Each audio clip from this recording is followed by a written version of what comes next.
Hello मेरे प्यारे बच्चों, मैं आपका अपना साइंस मेंटोर अनुज दुबे। जैसा कि हम लोग फिजिक्स का चैप्टर पढ़ रहे हैं बेटा, human I and colourful world. इसके पिछले लेक्चर 1 में हमने ह्यूमन आई को अच्छे से समझा था और कंपेयर किया था कैमरा से।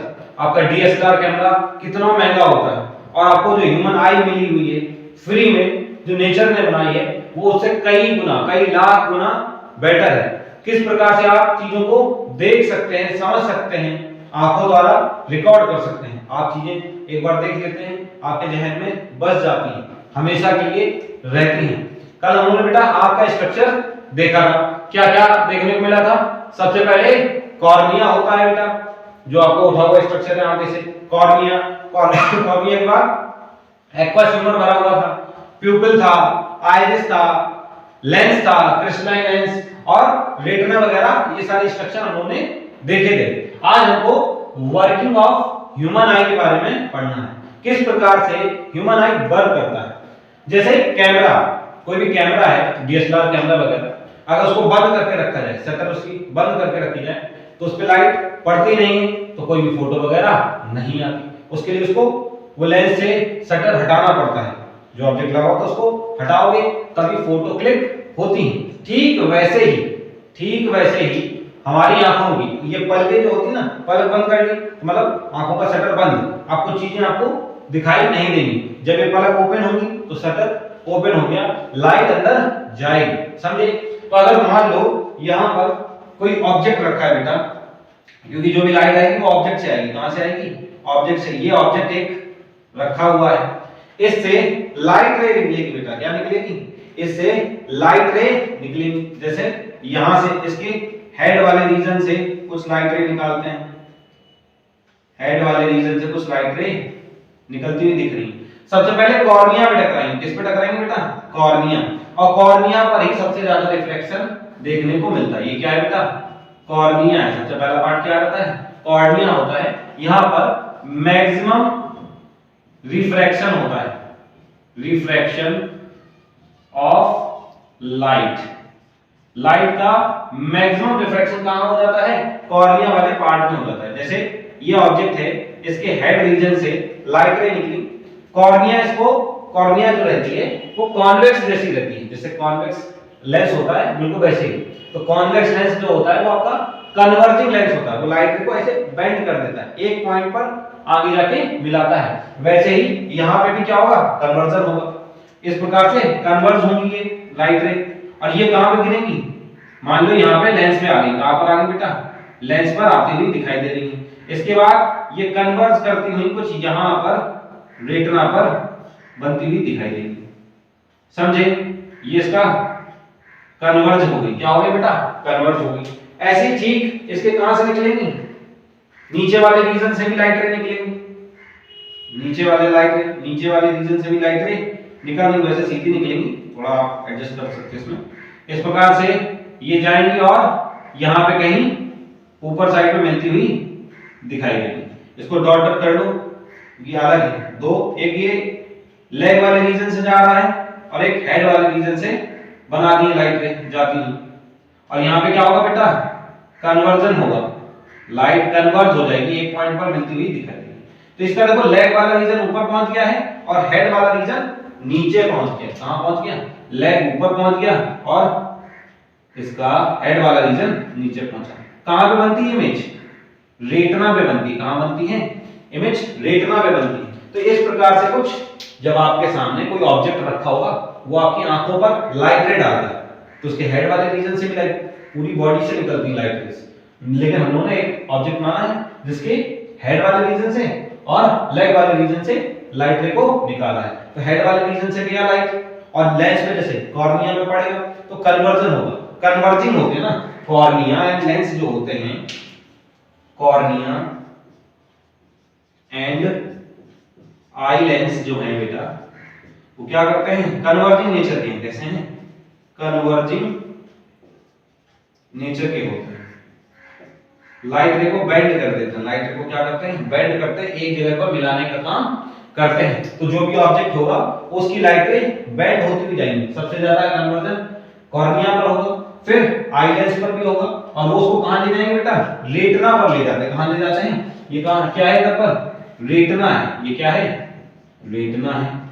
रेटिना में क्या होती है बेटा, आपकी फोटो रिसेप्टर सेल्स होती है। क्या होती है, फोटो रिसेप्टर सेल्स होती, कल ही पढ़े थे फोटो रिसेप्टर सेल पिछले लेक्चर में, जो आपका रॉड सेल है और कोन सेल पढ़े थे ना, याद है कि भूल गए सब, रॉड सेल और कोन सेल। रॉड सेल का काम क्या होता है, लाइट की इंटेंसिटी को मेजर करना, और कोन सेल का काम होता है कलर को मेजर करना।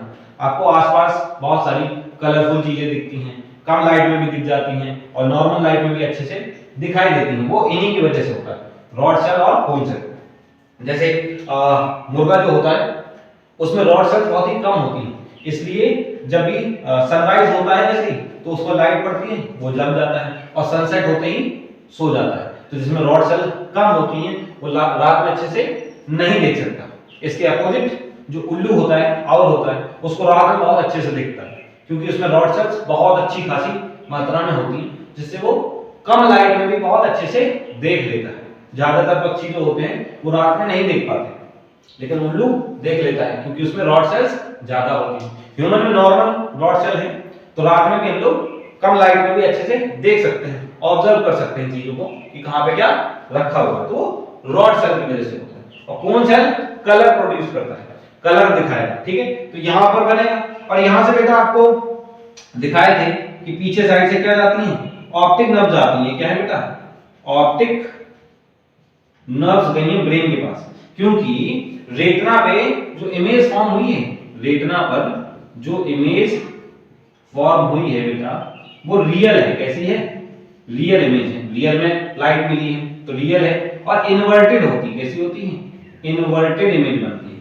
जैसे कैमरा फोटो खींचता है ना, तो उसकी जो फोटोग्राफिक प्लेट होती है लास्ट पीछे साइड, वो भी उल्टी इमेज ही बनाता है, लेकिन हमको वैसे सीधी दिखाई देती है। वैसे ही आपकी रेटिना पर भी उल्टी इमेज ही बनती है। ये तो सीधा खड़ा था, लेकिन यहाँ पे इमेज देखो उल्टी बनी है, तो इसको ब्रेन ऑप्टिक नर्व के थ्रू कहां जाएगा, सिग्नल ब्रेन में जाता है, और ब्रेन उसको तुरंत सीधी करके आपको दिखाता है।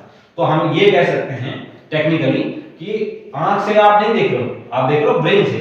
आंख से तो बस लाइट गई है, उसको रिसीव किया गया है, और ब्रेन पे जो सिग्नल जाता है ऑप्टिक नर्व के थ्रू, तो वो उसको सीधा करके आपको बना के देता है। इस हिसाब से हम लोग कोई भी चीज को ऑब्जर्व कर पाते हैं, देख पाते हैं। समझ में आया, वर्किंग ऑफ आई, कोई भी ऑब्जेक्ट है, कॉर्निया रिफ्लेक्शन करेगी, और यहाँ पे जो भी कॉर्निया है, एक्वस ह्यूमर भरा हुआ है, आई लेंस है, यहाँ पे विट्रस ह्यूमर भरा हुआ है, ये सब क्या करते हैं, लाइट को बेंड करने का काम करते हैं, जिससे वो रेटिना पर फोकस हो सके, जिससे वो रेटिना पर फोकस हो सके और आपको चीजें अच्छे से दिख सके। जैसे आपका दोस्त बोले फोटो खींचना है, तो आप क्या करते हो, पहले तो फोकस सेट करते हो ना, कि फोकस होगा तभी वो क्लियर दिखाई देगा। वैसे ही यहाँ पर भी फोकस को सेट किया जाता है, समझे, आई लेंस के थ्रू और इन सब के थ्रू। तो ये आपका वर्किंग ऑफ ह्यूमन आई है। क्या है, वर्किंग ऑफ ह्यूमन आई। इसका दूसरा टॉपिक है बेटा पावर ऑफ एकोमोडेशन, समंजन क्षमता। क्या है बेटा, समंजन क्षमता, पावर ऑफ एकोमोडेशन। ये जैसे आपको कैमरा है, कैमरे से आपको दूर का देखना है तो फोकस एडजस्ट करना पड़ता है, और पास का देखना है, चीजें देखनी है तो उसके लिए भी फोकस को एडजस्ट करना पड़ता है। लेकिन आप अपनी आंखों से अगर देखो कि पास की चीज देख रहे हो और तुरंत आपको दूर का देखना है तो थोड़ा ब्लर होता है, जैसे नॉर्मल कैमरे में भी होता है, तो थोड़ा ब्लर होगा, उसके बाद क्लियर दिखाई देगा। तो आंखों में ऐसा क्या है कि भाई अब दूर का भी क्लियर देख पा रहे हो, पास का भी क्लियर देख पा रहे हो, ये अपने आप फोकस कैसे एडजस्ट हो जाता है, या फिर कुछ लगा हुआ है, अलग से कुछ है क्या, कोई बैठा हुआ है अंदर जो फोकस को एडजस्ट करता है, ऐसा कुछ नहीं है। नेचुरली यहाँ पे सीलियरी मसल्स वगैरह देखने को मिलती हैं, जो लेंस का, जो लेंस होता है ना क्रिस्टलाइन लेंस, उसके शेप को चेंज कर देती है, उसके शेप को बार बार चेंज करेंगे, जिससे आप दूर का भी क्लियर देख पाओगे और पास का भी क्लियर देख पाओगे। एक एक्टिविटी साथ में कर लेते हैं, जैसे आप सामने उंगली रखो और मेरा वीडियो देख रहे हो, उंगली सामने रखो, उंगली पे फोकस करना। जब उंगली पे फोकस करोगे तो सिर्फ आपको फिंगर ही साफ दिखेगी और आसपास का रीजन जो होगा वो ब्लर दिखाई देगा। लेकिन आप जब वीडियो देखोगे तो ये वाला जो रीजन है, फिंगर जो है, वो आपको ब्लर दिखने लगेगी और वीडियो क्लियर दिखने लगेगा, या दूर की चीजें क्लियर दिखने लगेंगी। इसको बोलते हैं फोकस एडजस्टमेंट। फोकस हो रहा है कि भाई दूर का भी देख सकते हो और पास का भी देख सकते हो। तो पावर ऑफ एकोमोडेशन, लेंस की पावर है कि लेंस फोकस को एडजस्ट कर लेता है। क्या कर लेता है? एडजस्ट कर लेता है। जैसे यहां पे देख, पहले लिख सकते हैं बेटा, पहले हम लोग देखेंगे for far objects, far objects मतलब बहुत दूर के ऑब्जेक्ट्स रखे हैं, जैसे एट इंफिनिटी मान लो, कहां पर है? इंफिनिटी पर है। तो आपके साथ क्या होता है? जैसे आप अभी खुद ही देख लो, आप जब आप दूर की चीज देखते हो, जब आप दूर की चीज देखोगे तो आंखें रिलैक्स रहती, कोई ज्यादा स्ट्रेन नहीं पड़ता, ज्यादा उस पे लोड नहीं पड़ता है। सिंपल सी बात, जब दूर का ऑब्जेक्ट होगा, कहां पर होगा बेटा? दूर ऑब्जेक्ट है, मान लेते हैं इसमें आपको इसी से बना देते हैं ब्लैक से, ये कोई दूर ऑब्जेक्ट है इंफिनिटी पे, उससे लाइट रे चल के आ रही है, उससे लाइट रे चल के आएंगी तो सीधी आती है, ये तो पढ़ा है ना। जब फार ऑब्जेक्ट से लाइट रे आती है तो कैसी आती है? पैरेलल आती है। कैसी आती है बेटा? पैरेलल आएंगी, सीधी आएंगी। तो इसको मोड़कर रेटिना पे ले जाने में ज्यादा मेहनत नहीं लगती, इसको मोड़कर रेटिना में, क्योंकि जो भी इमेज बनेगी वो रेटिना पर ही बनती है। कहां बनती है? रेटिना पर। तो जब कोई दूर ऑब्जेक्ट होता है, इन्फिनिटी पर ऑब्जेक्ट है, कहां पर है? इन्फिनिटी पर ऑब्जेक्ट है, उससे जब लाइट रे आती हैं तो उनको आसानी से मोड़ के कहां पर बना देते हैं? रेटिना पर पहुंचाया जा सकता है। इसमें आपका सीलियरी मसल्स रिलैक्स रहेंगी, आंखें एकदम रिलैक्स रहती, समझ गए? जैसे कोई एक सीधा साधा बच्चा है, उसको अगर समझाना है कुछ भी, वो आसान रहता है, आराम से कुछ भी चीज बता दो, लिखवा दिया, वो मान जाएगा और कर भी लेगा। तो वैसी वाली कंडीशन है। तो यहाँ पे सीलियरी मसल्स कैसी हैं बेटा? इस टाइम पे सीलियरी मसल्स जो होती हैं वो रिलैक्स रहती हैं। सीलियरी मसल्स कैसी रहती हैं बेटा? रिलैक्स रहेंगी। इस वजह से लेंस आपका कैसा रहता है बेटा? लेंस रहता है थिन। लेंस कैसा रहता है? थिन रहता है। लेंस पतला रहेगा, दिख रहा होगा, लेंस पतला रहेगा और आप दूर की चीजें आराम से ऑब्जर्व कर पाओगे। लेकिन इसके जस्ट अपोजिट अगर मैं मान लूं कोई पास का ऑब्जेक्ट है, for near object, for near object, जब आप पास की चीज देखते हो, जैसे फोन चला रहे हो, बुक पढ़ रहे हो, टीवी देख रहे हो, बहुत पास से देखते हैं, तो जैसे आपको मम्मी ने बचपन में खूब मना किया हो कि पास से टीवी नहीं देखना, पास से फोन नहीं चलाना, बार बार मना किया जाता है कि इतना पास रख के नहीं देखना है, थोड़ा डिस्टेंस पे होना चाहिए। पास रखते हैं तो देखो क्या होता है, मान लो कोई एक ऑब्जेक्ट है, यहाँ पर एक पॉइंट ऑब्जेक्ट मान लेते हैं, यहाँ पर कोई ऑब्जेक्ट है। अगर ये पॉइंट ऑब्जेक्ट है तो इससे लाइट रे कुछ इस प्रकार से फैलती हुई निकलेगी। अभी भाई टेढ़ी निकलनी लाइट, कैसी निकल रही? टेढ़ी निकलनी, ऐसे फैलती हुई जा रही है। तो इसको मोड़कर रेटिना तक लाने में बड़ी मेहनत लगती है, क्योंकि ये तो इधर पे निकलने की कोशिश करती है, इनको तो ऐसे जाना था, ऐसे निकलना था, लेकिन उसको मोड़ के आपको कहां पे लाना है? रेटिना पे लाना है। कहां लाना है बेटा? रेटिना पे लाना है। तो इसमें चाहिए मेहनत, इसमें लगेगा एकदम पावर लगेगी इसमें। तो ये सीलियरी मसल्स कॉन्ट्रैक्ट होगी, दिख रही है सीलियरी मसल्स? सीलियरी मसल्स में क्या होती हैं? कॉन्ट्रैक्ट हो जाती है। सीलियरी मसल्स इस टाइम पे कैसी रहती है बेटा? कॉन्ट्रैक्ट रहती है। कैसी रहती हैं? कॉन्ट्रैक्ट रहती है, जिससे लेंस होता है थिक। लेंस कैसा हो जाता है? थिक हो जाता है और फिर वो लाइट रे को बेंड करता है। ये है आपकी क्लास का टेढ़ा बच्चा। आपकी क्लास में कुछ अच्छे बच्चे भी होंगे और कुछ शैतान बच्चे भी होंगे। तो शैतान बच्चों को पढ़ाना थोड़ा मुश्किल होता है, वो सुनते नहीं, बैठते नहीं एक जगह पे, समझेंगे नहीं, तो टीचर उसमें बहुत ज्यादा मेहनत करता है। जैसे ये टेढ़ा बच्चा है, ऐसे जा रहा है, उसको मोड़ के सही डायरेक्शन में लाना है, सही फोकस पे लेके आना है, जिससे वो क्लियर देख सके। तो उसमें क्या चाहिए? बहुत ज्यादा मेहनत लगी, कॉन्ट्रैक्ट होनी चाहिए। मसल्स कैसी होंगी? इस टाइम पे कॉन्ट्रैक्ट होंगी और लेंस कैसा हो जाएगा बेटा? थिक हो जाएगा, तब आप पास के ऑब्जेक्ट को देख पाओगे। समझे? ये किसकी वजह से हो रहा है? सीलियरी मसल्स और लेंस की वजह से। लेंस आपका फ्लेक्सिबल है, आपका जो कैमरा होता है ना, उसका लेंस फ्लेक्सिबल नहीं होता। जैसे आपने देखा होगा अलग अलग डीएसएलआर कैमरा होते हैं, तो उनके अलग अलग लेंस आते हैं, दूर का देखने के लिए अलग लेंस रहेगा, पास का देखने के लिए अलग लेंस रहेगा। लेकिन आंख में ऐसा नहीं है कि आपको अलग अलग लेंस लगाने पड़े, वही लेंस है वो अपना शेप चेंज कर लेता है। लेंस जो होता है वो अपना शेप चेंज कर रहा है, किसकी वजह से? सीलियरी मसल्स की वजह से। किसकी वजह से बेटा? सीलियरी मसल्स की वजह से। जब दूर का कोई ऑब्जेक्ट है उसको देखना है तो सीधी लाइट रे आएंगी, सीलियरी मसल्स रिलैक्स रहेंगी, लेंस थिन रहेगा और आराम से रेटिना पे इमेज बन सकती है। लेकिन जब आप पास की चीजें देखते हैं तो उस टाइम पे आंखों को बड़ा काम करना पड़ता है, स्ट्रेस हो जाता है। जब आप सोचो ऐसे ऐसे कोई पास में उंगली लेके आता है या इनको पास की देखना हो, बहुत पास में देखना हो, तो आपको क्या होगा, आंखों को बड़ा लोड फील होता है। लेकिन दूर का देखने के लिए इतना लोड फील नहीं होता। वो इसी वजह से पास का ऑब्जेक्ट है, ये क्या है बेटा, ऑब्जेक्ट रखा हुआ है, ये क्या है यहाँ पर ऑब्जेक्ट है, इसकी इमेज बन रही है यहाँ पे, रेटिना पे क्या बनती है, इमेज बनती है। तो इसमें थोड़ा सा मसल कॉन्ट्रैक्ट रहेगा और थिक रहेगा। ये बहुत ही इंपॉर्टेंट कॉन्सेप्ट है, आपको आगे डिफेक्ट पढ़ाऊंगा आईज की, तो ये वाला कॉन्सेप्ट अच्छे से पता होना चाहिए। दूर का ऑब्जेक्ट देखना है तो आपकी सीलियरी मसल्स रिलैक्स रहेंगी, लेंस थिन रहेगा, आराम से इमेज रेटिना पे बन जाएगी। और जब पास का ऑब्जेक्ट देखोगे तो सीलियरी मसल्स कॉन्ट्रैक्ट रहेंगी, बहुत ज्यादा लोड पड़ रहा है और लेंस हो जाता है थिक, जिसकी वजह से यहां पर आराम से इसको रेटिना पर बनाया जा सकता है। एक हेल्दी आई, जो एक पर्सन की हेल्दी आई होती है, उसके लिए फार पॉइंट, वो दूर से दूर कितना अच्छे से देख सकता है बिना आंखों पे लोड पड़े, वो कितना होगा, और आपका नियर पॉइंट कितना होगा, नियर पॉइंट कितना होगा, पास में कितना देख सकता है। ऐसे तो हम इतना पास का भी देख सकते हैं, लेकिन आंखों पे इस टाइम पे स्ट्रेस बहुत ज्यादा पड़ता है, तो एक डिस्टेंस रहती है जहां पर आप क्लियर देख सकते हो और आंखों पे लोड नहीं पड़ता, उसको नियर पॉइंट बोलेंगे। और दूर जहां पे ज्यादा लोड ना पड़े, आंखें रिलैक्स हैं और आप क्लियरली देख पा रहे हो, तो वो उसका फार पॉइंट होता है। तो फार पॉइंट क्या होता है हेल्दी पर्सन का, इन्फिनिटी होता है, और नियर पॉइंट होता है बेटा 25 सेंटीमीटर। एक हेल्दी पर्सन का नियर पॉइंट कम से कम कितनी दूरी पर वो चीजें रख के क्लियरली देख सकता है बिना किसी आंखों पर स्ट्रेन पड़े हुए, वो कितना होगा 25 सेंटीमीटर। और फार पॉइंट कितना होता है बेटा, इन्फिनिटी होता है। कितना होता है, इन्फिनिटी होता है। तो ये आपका क्या था बेटा, वर्किंग ऑफ ह्यूमन आई और power of accommodation. I hope आपको समझ में आया।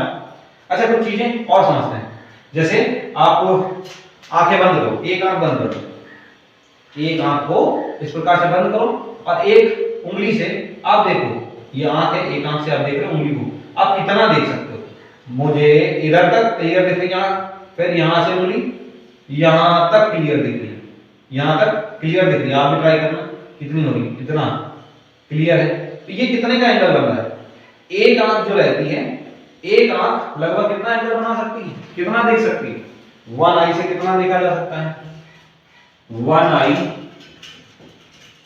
लगभग 150 डिग्री एंगल कवर करती है। वन आई, एक ह्यूमन आई है, वो कितना एंगल कवर कर बेटा 150 डिग्री। तो दोनों कितनी करेंगी मिला के, एक 150 किया तो दूसरा 300 नहीं होता, ये वाली आंख 150 डिग्री और ये वाली भी आंख 150 डिग्री, लेकिन ये बीच वाला रीजन सेम हो जाए।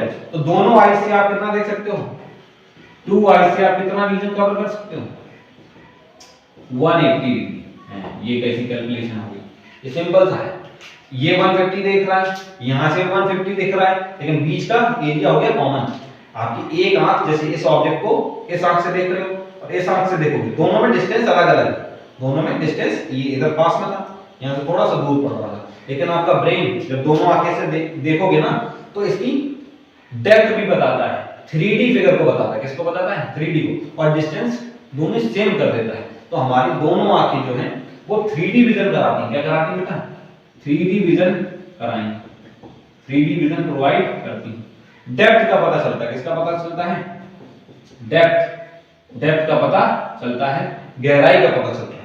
कभी ट्राई करना, थोड़ा सा रिस्की है, एक आंख बंद करके सीढ़ी उतरने की कोशिश करना। जब उतरोगे तो तुमको बड़ा वैसा अजीब लगेगा, क्योंकि आपको गहराई पता नहीं चलेगी कि सीढ़ी अब कितनी गहरी बची है, कितना पास में आ गई है, समझे। वो आपका जब दोनों आंखें खुली होंगी तभी 3D विजन क्लियर होता है और तभी आप अच्छे से देख पाते हो। तो दोनों आंखें जो रहती हैं वो 180 डिग्री का एंगल और एक आंख 150 डिग्री का एंगल कवर करती है। अच्छा और भी कुछ चीजें हैं, जैसे जितने भी शिकारी जानवर होते हैं जो शिकार करते हैं, जैसे शेर हो गया, चीता हो गया, बिल्ली हो गया, कुत्ता हो गया, ठीक है, इंसान हो गया, इंसान भी शिकार करता है, और बहुत सारे जीव जो शिकार करते हैं, प्रीडेटर होते हैं, उनकी जो आंखें होती है वो सामने लगी होती है, इधर जैसे हम लोग की लगी हुई सामने, आंखें सामने होंगी तो 3D व्यू अच्छे से मिलता है, डेप्थ का पता चलता है, दूरी का पता चल जाता है अच्छे से, कितना दूर है कोई चीज, ठीक है, शिकारी जानवरों की आंखें सामने होती हैं। और जो शिकार होते हैं जानवर, जैसे खरगोश हो गया, भैंस हो गया, बकरी हो गई, हिरन हो गया, इनकी आंखें आपने ऑब्जर्व की है कभी? इनकी लगी होती साइड में, यहाँ साइड में। क्यों साइड में लगा के दी है नेचर में? साइड में लगाएं जिससे इसका रेंज बढ़ जाए, ये काफी रेंज तक का देख सकता है, इस आंख से बहुत दूर और इस आंख से भी बहुत दूर का देख सकते हैं, समझे? जिससे ये अपने प्रेडेटर से बच सके। और प्रेडेटर को सामने दे रखी है जिससे वो अपना गहराई, दूरी अच्छे से मेजर कर सके और इसी प्रकार से नेचर में बैलेंस रहता है। तो जितने भी शिकार वाले जानवर होते हैं उनकी आंखें साइड में होती हैं और शिकारी जानवरों की आंखें आंखों सामने होती है, जिससे डेप्थ वगैरह का पता चलता है। जैसे आपने बाज और चील देखा, वो अच्छे प्रेडेटर हैं, ठीक है, उनकी आंखें कैसी होती हैं? सामने होती, कहां होती? सामने होती, जिससे उनका डेप्थ वगैरह अच्छे से मेजर कर लेते हैं। बाज तो काफी ऊपर से ही देख सकता है, चील भी काफी ऊपर से अच्छे से देख लेती है, वही आंखों की वजह से। बताइए कितना इंटरेस्टिंग है कि आंखें जो नेचर में बनाई है वो इतना इफेक्टिव है जितना आज तक कोई ब्रांड और कंपनी नहीं बना पाई। यहां से हम लोग को कुछ बात सीखने को मिलती है कि जब भी आपको चीजें अच्छे से देखनी होती हैं, जब भी आपको चीजें अच्छे से देखनी होती हैं तो फोकस बहुत जरूरी है। दूर की चीजें देखनी है तो उसके लिए फोकस जरूरी है, तभी क्लियर दिखेगा। पास की चीज देखनी है तब भी फोकस बहुत जरूरी है, तभी आपको क्लियर दिखाई देगा। तो जब भी आपको कभी जिंदगी में थोड़ा जिंदगी ब्लर टाइप की दिख रही है, फोकस नहीं हो रहा है, तो आप समझ जाना कि आप कोई गलत डायरेक्शन में फोकस कर रहे हो। उससे उठाकर आप सही डायरेक्शन में फोकस करोगे तो आपका लाइफ जो है वो सही से सही डायरेक्शन में आ जाएगी। तो फोकस बहुत ज्यादा इंपॉर्टेंट है, टैलेंट से भी ज्यादा जरूरी है फोकस। अगर आप फोकस हैं और अपना काम अच्छे से करते हैं तो आप जरूर सफल हो। जय हिंद, जय भारत।